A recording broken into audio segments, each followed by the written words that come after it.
Vandeham Sri Guru Sri Juta Padakamalam Sri Gurum Vaishnava Vansha.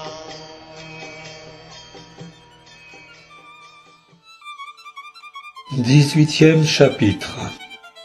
Le combat qui opposa l'avatar sanglier à l'asura Hiranyaksha. Maitreya poursuit. Le Daitya, fier et vaniteux, ne prêta que peu d'attention aux paroles de Varuna. Il apprit de Narada, ô cher Vidura, où se trouvait le Seigneur suprême, et se précipita aussitôt vers les profondeurs de l'océan.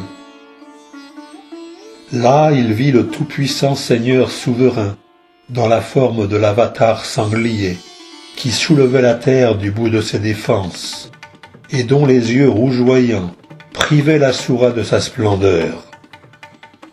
Mais ce dernier s'esclaffa. Oh, une bête amphibie! L'asura s'adressa au Seigneur.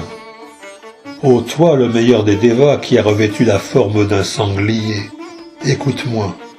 Cette planète, la Terre, nous a été confiée à nous, les habitants des régions inférieures, et tu ne saurais t'en emparer en ma présence sans essuyer mes coups. Crapule, nos ennemis t'ont nourri pour que tu nous tues, et tu as déjà fait périr certains asuras en restant invisible, sot que tu es. Ta puissance n'est que magie, et aujourd'hui je vais réjouir le cœur de mes proches en t'écrasant.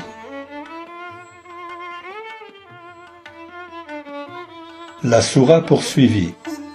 Et dès que tu tomberas mort, le crâne écrasé par la masse que mes bras auront projeté contre toi, les dévas et les sages qui t'offrent des oblations et des sacrifices en dévotion cesseront d'être, eux aussi, comme des arbres privés de racines. Bien que blessé par les paroles injurieuses de l'asura, pareil à des dards, le Seigneur en supporta la douleur. Mais voyant l'état de frayeur dans lequel se trouvait la terre, qui reposait sur les extrémités de ses défenses, il sortit de l'eau, comme un éléphant lorsqu'il est attaqué avec sa femelle par un alligator.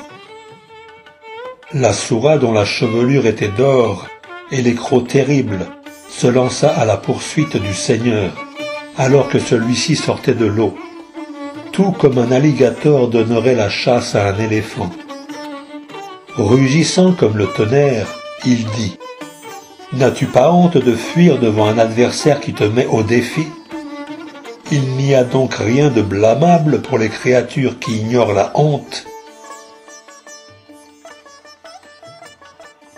Le Seigneur plaça la terre à portée de son regard, sur la surface des eaux, et insuffla en elle sa propre énergie, lui permettant ainsi de flotter.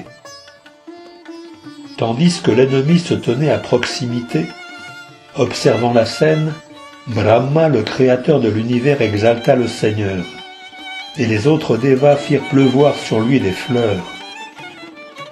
L'asura, richement parée d'ornements et de bracelets, ainsi que d'une magnifique armure d'or, poursuivit le Seigneur avec une grande masse.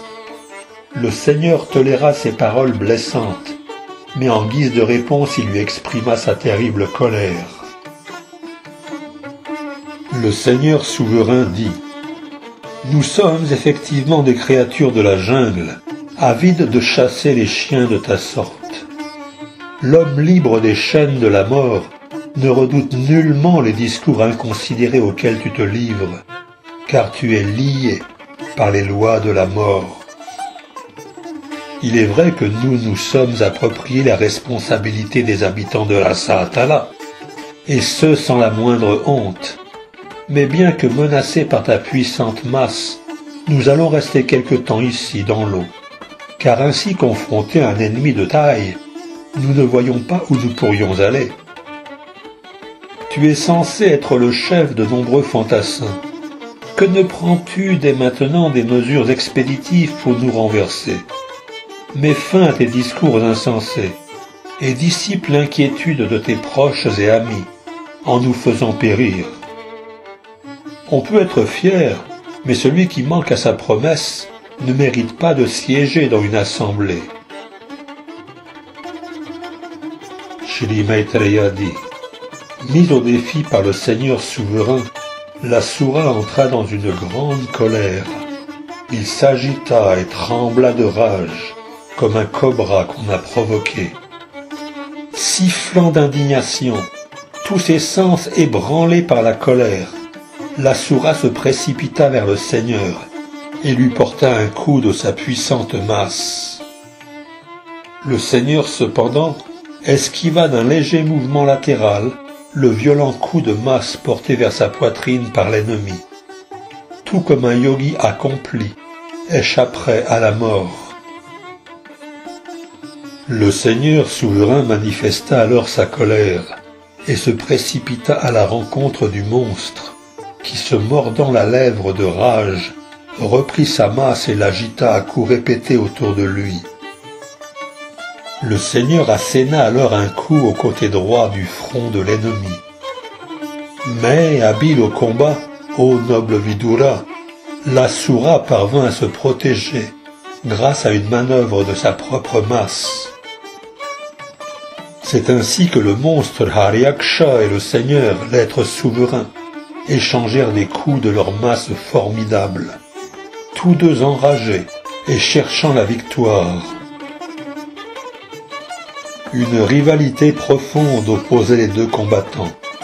Leurs corps se couvrirent de blessures sous les coups répétés de leurs masses pointues, et chacun d'eux devint de plus en plus enragé en sentant l'odeur du sang montant de ses propres plaies.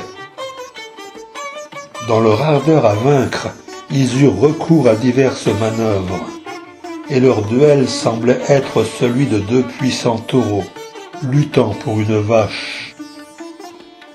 Ô descendant de Kuru, Brahma, le déva qui jouit de la plus grande liberté d'action en cet univers, accompagné de sa suite, vint contempler le terrible combat que se livraient l'Asura et le Seigneur dans sa forme de sanglier, et dont l'enjeu était le monde.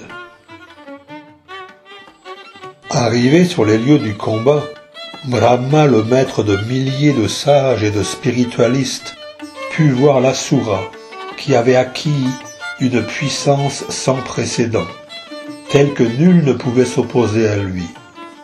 Il s'adressa alors à Narayan, qui pour la première fois était apparu dans la forme d'un sanglier.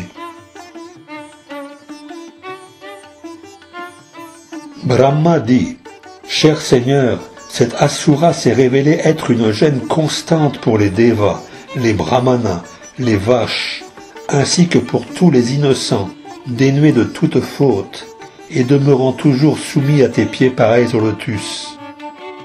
En les accablant sans raison, il est devenu une source de crainte. Depuis qu'il a obtenu de moi une bénédiction, il est devenu démoniaque, et recherche sans cesse un adversaire à sa taille, parcourant tout l'univers dans ce but infâme. Seigneur, à quoi bon jouer avec cette Asura aux allures de serpent, qui emploie sans cesse des ruses savantes et fait preuve d'arrogance, d'indépendance et de la plus vile perversité. Cher Seigneur, toi qui es infaillible, tue donc, je t'en prie, cette infâme Asura, avant que n'arrive l'heure démoniaque, et qu'il ne lance une autre attaque formidable, qui tournerait à son avantage. Tu peux sans nul doute le tuer de par ta puissance interne. Ô Seigneur, la nuit qui couvre le monde de son obscurité approche rapidement. Puisque tu es l'âme de toutes les âmes, aie la bonté de le faire périr et de remporter la victoire pour les Devas. L'heure propice, connue sous le nom de Abhijit, des plus favorables à la victoire, a commencé au milieu du jour et est sur le point de s'achever. Aussi, dans l'intérêt de tes amis, veuille éliminer rapidement cet ennemi formidable. Fort heureusement pour nous, cet Asura est venu de lui-même jusqu'à toi, car tu avais déjà décidé qu'il devait mourir. Aussi, démontrant ta valeur, tue-le dans ce duel et établis la paix à travers les mondes.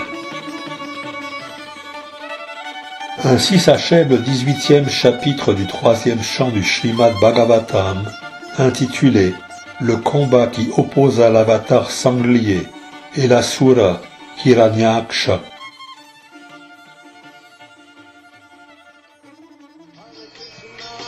Hare Krishna, Krishna Krishna,